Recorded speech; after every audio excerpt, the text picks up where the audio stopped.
যদি আমাদের মূর্তিগুলোর বদনাম করো তাহলে তোমাকে আমাদের বাড়ি থেকে বের করে চলে যেতে হবে, অথবা পাথর মেরে তোমাকে আমি হত্যা করব, হয় আমার বাড়ি ছাড়বি আর না হয় পাথর মেরে হত্যা করব। এই যে পরীক্ষা শুরু হয়ে গেছে, বাবার দাওয়াত দিছে, বাবা দাওয়াত গ্রহণ করে নাই, উল্টো বাড়ি থেকে বের করে দেওয়ার হুমকি চলছে, ঠিক না? বাড়ি থেকে বের করে দেওয়ার হুমকি। ইব্রাহিম আলাইহিস সালাম বাবার জন্য দোয়া করলেন।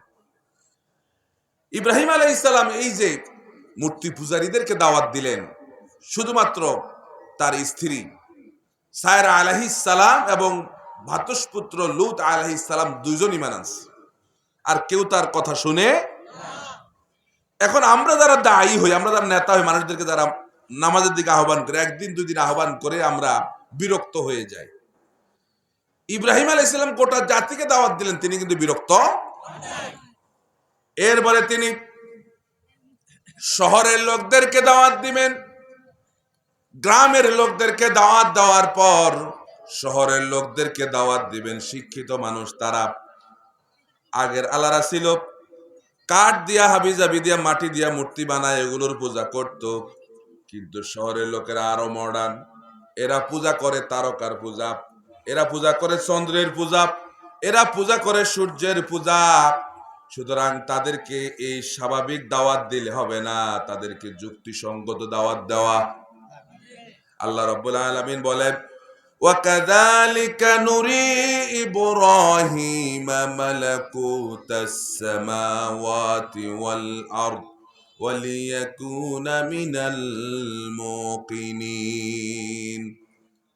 আমি রাব্বুল আলামিন ইব্রাহিমকে আসমান এবং জমিন, কুল কায়নাত, চন্দ্র সূর্য গ্রহ নক্ষত্র, milky way, galaxy, black hole, যা কিছু আছে সব কিছু আমি আমার ইব্রাহিমকে দেখায়া দিলাম।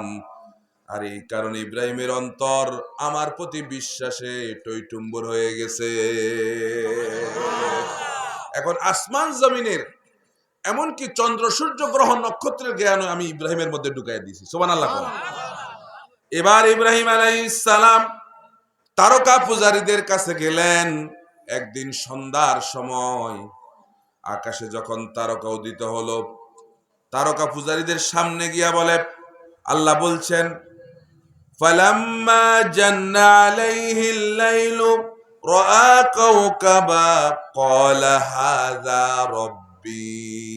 আকাশে যখন তারকা উঠছে, ইব্রাহিম আলাইহিস সালাম বলছে, হাযা রাব্বি, এটাই আমার রব। কথা বুঝছেন নি? এটাই আমার কি? এখন তারকা কি মানুষের রব হইতে পারে? আল্লাহ রাব্বুল আলামিন বলেন, ফালাম্মা আফালা ক্বালা লা উহিব্বুল আফিলিন। সকাল বেলায় যখন তারকা ডুবে গেল, ইব্রাহিম আলাইহিস সালাম বলছেন, যেগুলো ডুবে যায় এগুলো কশিন কালো মানুষের রব হতে পারে না। তারকা পূজারী কি রে, সন্ধ্যার সময় কয়েক কথা, আবার সকাল বেলায় বলে আরেক কথা, ব্যাপার কি? আসলে তো যিনি রব হবেন ইনি তো সবসময় আমার সঙ্গে থাকবেন, কি ঠিক কিনা? এখন এই যে তারকাগুলো ডুবে গেছে, এগুলো রব হয় কেমনে? মাথার মধ্যে একটা প্রশ্ন ঢুকাই দিছেন কিনা, একটা চিন্তা ঢুকাই দিছেন কিনা? এর এখন চিন্তা করতেছে। পরের দিন সন্ধ্যার সময় চলে গেলেন চন্দ্র পূজারীদের কাছে। তাদেরকে ওই যে আকাশে চাঁদ উঠেছে, ঝলঝল করছে,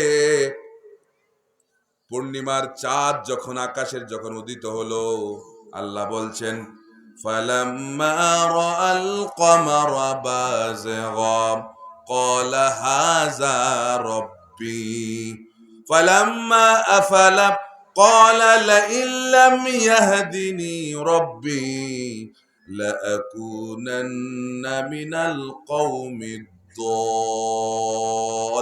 দাল্লিন। আল্লাহু আকবার। পরের দিন সন্ধ্যা হওয়ার পরে আকাশের পূর্ব দিকে যখন চাঁদ উদিত হলো, ঝলঝল করে যখন চাঁদ জ্বলছে, ইব্রাহিম আলাইহিস সালাম চন্দ্র পূজারীদের কাছে গিয়া বলে, হাযা রব্বি, এটা আমার রব। এরা বলতেছে, ব্যাপার কি? এতদিন তো ইব্রাহিমের ব্যাপারে উল্টা পাল্টা শুনছি, এখন দিয়ে ইব্রাহিম আমাদের তো দলের লোক। সকালবেলা যখন চাঁদ ডুবে গেছে, ইব্রাহিম আলাইহিস সালাম তাদের সামনে গিয়া বলে, মিয়া চাঁদ যদি আমাদের রব হয় তাহলে এখন গেছে কই? যেগুলো ডুবে যায় এগুলো কশিন কালেও মানুষের রব হতে পারে না। আল্লাহু আকবার।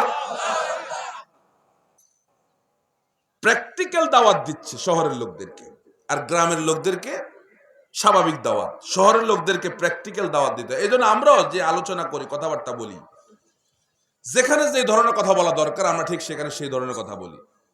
আমি যদি আপনাদের এই অঞ্চলে আপনার উচ্চাকাঙ্ক্ষে কোনো আলোচনা করতাম আপনারা বুঝতেন না, কি কথা ঠিক আছে কিনা? সাধারণ মানুষ সাধারণ আলোচনা বোঝা যায়, ঠিক কিনা? ইব্রাহিম আলাইহিস সালাম পরের দিন সকাল বেলায় পূর্ব দিগন্তে সূর্য যখন উদিত হলো রক্তিম আভা নিয়ে, সূর্য পূজারীদের কাছে গেলেন, যায় বলতেছে ফালাম্মা রাআশ শামসা বাযিগা ক্বালা হাযা রাব্বি হাযা আকবার। পরের দিন সূর্য যখন উদিত হলো ইব্রাহিম আলাইহিস সালাম বলেন হাযা রাব্বি, এটা আমার রব, হাযা আকবার, আর এটা হলো বড়টা, এটা আমার রব আর এটা হলো বড় রব। সন্ধ্যার সময় সূর্য যখন ডুবে গেল ফালাম্মা আফালাত ক্বালা ইয়া কওমি ইন্নী বারিউম মিম্মা তুশরিকুন। সূর্য পূজারীদেরকে বলছে যেগুলো ডুবে যায় এগুলো কশিন কালেও মানুষের রব হতে পারে না। এবার সবাই একত্রিত করে বলে আমি যে তোমাদেরকে যে দাওয়াত দিছি, এবার শোনো মূল কথা। ইন্নী ওয়াজ্জাহতু ওয়াজহিয়া লিল্লাযী ফাতারাস সামাওয়াতি ওয়াল আরদা হানিফা ওয়া মা আনা মিনাল মুশরিকিন। নিশ্চয়ই আমি আমার মুখ ঘুরায় নিলাম, অর্থাৎ তোমাদেরকে যাদেরকে বলেছিল অমুক ওটা আমার রব, ওটা আমার রব, ওটা আমার রব, সব দিক থেকে আমি মুখ ঘুরায় নিছি। কার দিকে? কার দিকে? আর আমি মুশরিকদের অন্তর্ভুক্ত। এত কঠিন ভাবে দাওয়াত দেওয়ার পরেও জাতির লোকেরা ঈমান আনে না। তিনি এবার চিন্তা করলেন কি করা যায়। তিনি এবার এমন একটা চিন্তা করলেন যে এমন একটা ঘটনা সমাজের মধ্যে ঘটাবো গোটা জাতির জন্য হুঁশ ফিরে আসে। জাতি এখন বেহুশ অবস্থায় আছে, চলছেই তো চলছে, কথা কন না? জাতি চলছেই তো চলছে, কোন দিকে যায় কোনো খবর নাই। কোনটা জান্নাতের পথ কোনটা জাহান্নামের পথ জাতি ভুলে গেছে, ঠিক কিনা বলেন? যেই আসি ডাক দিছে তার সঙ্গে ছুটছে, কি কথা ঠিক কিনা? এই জন্যে হুঁশ থাকা লাগবে। অনেকে আবেগে কয় হুজুর কেন আসছ? আবেগে আবেগে, এত আবেগ ভালো না, আবেগের সঙ্গে বিবেকও থাকতে হয়, কি ঠিক কিনা? আবেগের সঙ্গে কি থাকা লাগে? বিবেক। এখন ইব্রাহিম আলাইহিস সালাম চিন্তা করলেন এদের যেহেতু বিবেক নাই, এমন ভাবে তো সুন্দর করে এদের বুঝাইলাম যখন এরা ইমানে আনলো না, তাহলে এদের মধ্যে এমন একটা ঘটনা ঘটাবো যাতে এদের হুঁশ ফিরে আসে। আল্লাহ রাব্বুল আলামিন কোরআনুল কারীমের মধ্যে বলেন, আল্লাহ রাব্বুল আলামিন কোরআনুল কারীমে ইরশাদ করেন ওয়াতাল্লাহি লাআকিদান্না আসনামাকুম বা'দা আন তুওয়াল্লু মুদবিরিন। আল্লাহ রাব্বুল আলামিন বলেন ইব্রাহিম মনে মনে সিদ্ধান্ত নিয়ে নিল বাবেল শহরের লোকেরা যখন মেলায় যাবে এই সুযোগে মূর্তিগুলোর 12টা বাজায়া দেবে। সুবহানাল্লাহ কোন? সুবহানাল্লাহ। আল্লাহ রাব্বুল আলামিন বলেন ফাকালা ইন্নী সাকিম। এবার তারা ইব্রাহিম আলাইহিস সালামের কাছে এসে বলল ইব্রাহিম চলো আমাদের সঙ্গে, তুমিও মেলায় চলো। আপনারা বলেন ইব্রাহিম আলাইহিস সালাম কি মেলায় যাইতে পারে? হুজুর কি মেলায় যাইতে পারে? তবে এলাকার ইমাম সাহেব মুয়াজ্জিন সাহেব যদি মেলায় যায় কোনো অসুবিধা নাই, কি আছে নাকি?